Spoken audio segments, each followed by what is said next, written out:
I guess I just, I mean, you're welcome.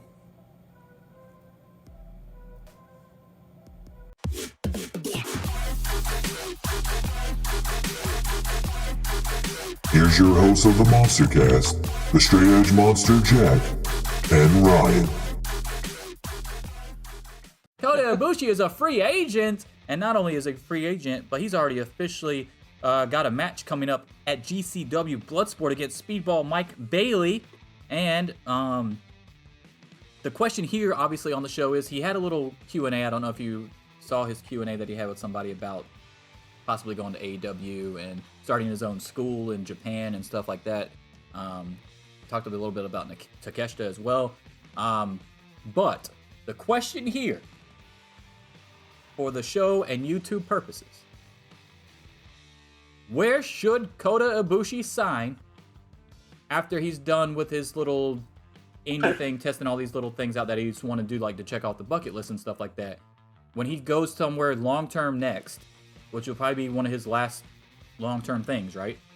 Where should he go? Should he go to AEW? Should he go back to WWE and NXT or whatever he did with the Cruiserweight Classic? Should he go back to Japan? Should he just start his own fucking promotion in Japan? What should he do? I don't think he should start his own promotion. Even though his parents are fucking loaded, he probably should. I don't know if he should sign long-term anywhere. It doesn't really seem to make him happy.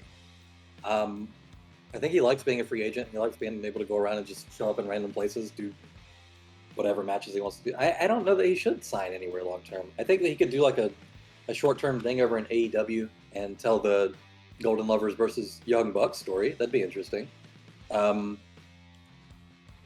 You'd have to get the belts involved there somehow, I guess. But yeah, I mean, that'd be good. The thing is, I don't think he needs to sign anywhere. I don't think he needs to. He's 40 years old, bro. Like, he's got, I don't know how much longer he wants to keep going, but it took him a long ass time to recover from the shoulder issue. And even then, he's like, I think he's even said in an interview, he's only 90% on the shoulder. So I wouldn't be surprised if he doesn't sign anywhere. I mean, not to talk over you again because I got to keep fucking muting my mic or whatever, but I could actually use that to the AEW advantage too, because in AEW, the roster is so big, you don't have to wrestle every week. So, like, you could have time in between to actually fucking recoup. You're not doing G1s and shit where you're wrestling fucking 30 nights in a row in hardcore fucking hard-hitting matches. So, like, yeah, I understand the freelancer part of it, but I don't think signing with AEW long-term is that big of a deal, especially when you have Tony Khan sitting there that will let you go do the GCW stuff or back to Japan if he wanted to. He probably doesn't want to, at least not right away, but he has the connections with other stuff. Yeah, I mean, AEW does let people work other places. I think he took so long to sign somewhere, like permanently, long term. That was his whole thing with New Japan for the longest time, is they wouldn't put the belt on him because he would never commit to like an actual long term thing with them. And I think having done that and then it turned out the way that it did, I wouldn't be surprised if he's just like super averse to signing anywhere with like an exclusive kind of deal or anything. If he can work out something with AEW where Tony Khan says, yeah, you can take dates other places or whatever, but like this has to be the priority or something like that, he might do that, especially since Kenny's there and Kenny's an EVP and he'll look out for him and all that. I could see that happening. I don't think he goes to WWE. He would actually understand the contract, and because remember what he did to get in trouble the first time wasn't anything, dude. Like, you would not have gotten in trouble for that here at AEW. Yeah, went to Taka Michinoku's show and didn't wrestle or anything, was just there. Yeah, that was weird. Yeah, I mean, I could see him doing an AEW thing. I don't think he goes to WWE. That doesn't make any sense.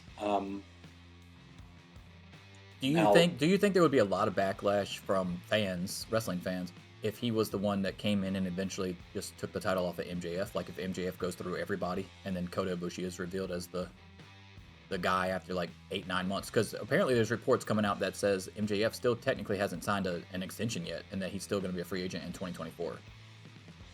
I mean, that doesn't surprise me if he's trying to play both sides for money. I wouldn't either. I mean, I don't think anybody would care. I was thinking that too. I was thinking that too, especially if you're gonna have, like, it looks like MJF's gonna have a long run with it, right? So, But it's going to get to a certain point where, hey, if he hasn't signed that contract and it's 2024 or whatever, and you're going to have to take it off of him. If you need to hotshot somebody, it needs to be a credible fucking person. And what better person than like a Kota Ibushi just being a surprise opponent and taking it off of him is what I'm saying. And I don't think there would be a lot of backlash either. And then you could tell the Omega story again, where he's the one that wants the belt. Yeah, I mean, there's stuff you could do with that for sure. All right, cool. But yeah, I think he should go to AEW. Ryan thinks he should still be freelancing and just feel the process out and work wherever he wants and see how his body feels, and then go from there. Hey guys, did you like that video? If so, don't forget to subscribe to the channel. You can also catch full episodes of the MonsterCast on Spotify, Apple Podcasts, and Google Podcasts, and you can also catch us live every Sunday on Twitch. All links in the description below, along with some sweet merch from yours truly, the MonsterCast. Deuces.